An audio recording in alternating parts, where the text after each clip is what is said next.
is what you see the role of political education. You're in politics now. I mean, is part of your job, and if it is, how do you do it, to educate people or policymakers to actually add some increment of knowledge to, once they're in these structures and in these places, to navigate better? Is that? Yes, I think that's, for me, one of the most important potential roles of a politician. Because politicians, by their nature, are semi-detached from bureaucracies and are compelled, in order to get elected, but also out of personality, to spend a lot of time with people who are not professional government people in our districts or wherever. The most useful thing a politician can do is to try to be sufficiently objective or detached from bureaucracy for President Obama, for example, to say to the military, I think you're wrong. I don't think the surge is going to work. I don't think this counterinsurgency strategy is going to get you where you want to be. But it's difficult. It's difficult. You're talking to a general with a row of medals on his chest who's been 5 years on the ground in Afghanistan, and you're a new president, and you don't really know much about the country. Have you really got the confidence, the instincts, the arguments to overcome this stuff? Because we're trained to think that we're rational. We're trained to think that we can argue our way out of these things. But it's very, very difficult, because actually after 5-6 years of one of these interventions, the side that's wrong has a lot of very attractive, convincing arguments. There's a lot of things they can say where, unless you fight with them day in, day out, sound on the surface pretty good. You've been an observer of humanity in all kinds of settings. What conclusion have you come to, basically, about? Well, I'm basically, I suppose,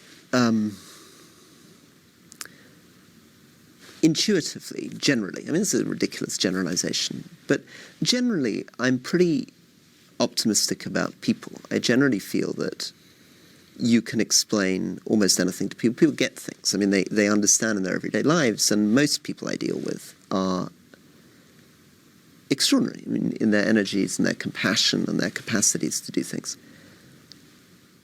And so I'm optimistic about people, but I'm pretty doubtful about government bureaucracies and structures and ideas. So my general conclusion is that the only role I really have is to act as a sort of lens between people and government, back and forth, trying to explain the two sides to each other.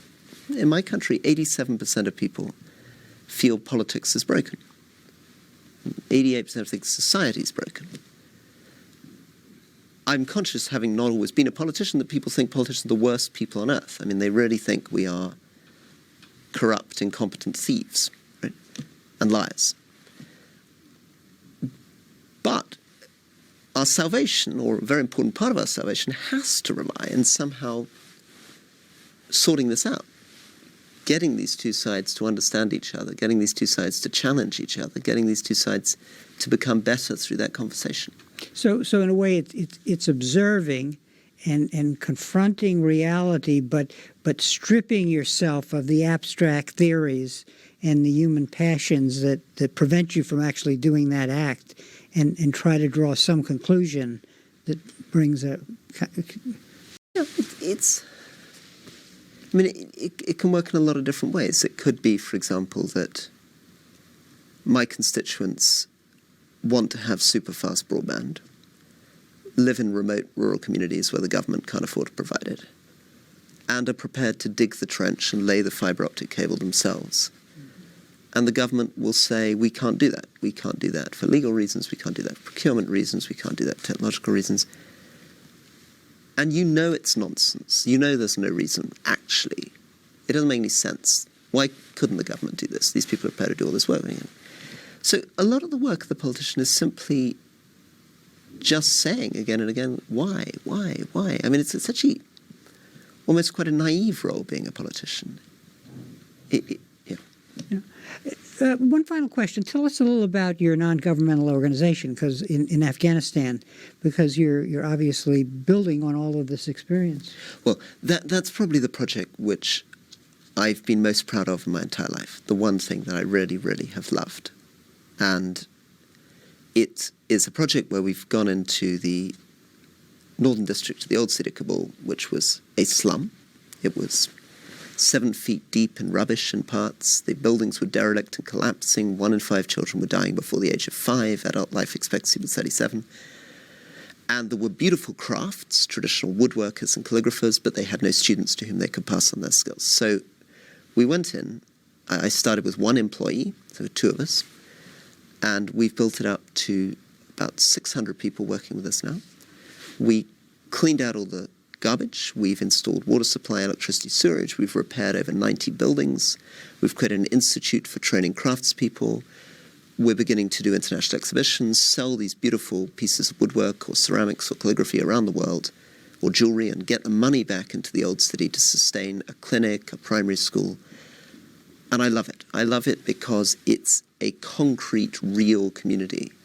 I walk down that bazaar street and I've known these people for years. And if they don't like what's happening, they pop out of their shops and they shout at me. And that's what I like. And what is it called, the project? Turquoise Mountain. And then one final question. How would you advise students to prepare for the future?